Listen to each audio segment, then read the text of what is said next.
Margarita Xhepa, aktoria legjendare e ekranit dhe teatrit shqiptar, ka ndruar jetë në moshën 91 vjeçare duke lënë pas një trashëgimni të pasur artistike që ka ndikuar thellësisht në kulturën shqiptare.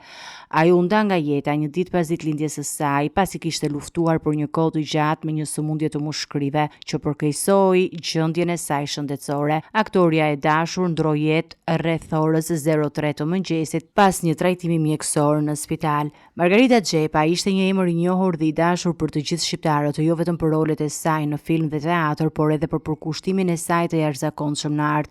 Ajo ka interpretuar në më shumë se 150 role në teatr dhe 32 role në kineman shqiptare, duke u bërë një figurë e paharrueshme e kinematografisë shqiptare.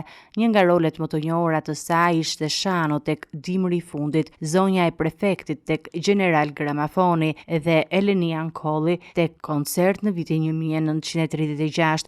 Po ashtu ajo është nderuar dhe vlerësuar për performancën e saj në dramaturgjinë botërore, si Ofelia tek Hamleti dhe Vajza e dytë tek Mbreti i Lirë. Në vitin 1997, Margarita Xhepa interpretoi në filmin grek Mirupafshim një rol që i siguroi çmimin më të madh në festivalin ndërkombëtar në filmin mesdhetar në Selanik.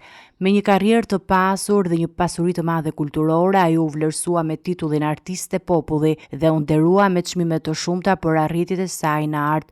Lavdëmira e Margarita Xhepës do të mbahet në 7 prill, ku do të bëhen homazhe në Teatrin e Operës dhe Baletit nga ora 10 deri në orën 13. Për të përcjellë më pas në banesën e fundit, lavdëmira e saj do të jetë një moment për të nderuar një artiste të madhe, e cila ka lënë një ndikim të pashlyeshëm në historinë e artit shqiptar.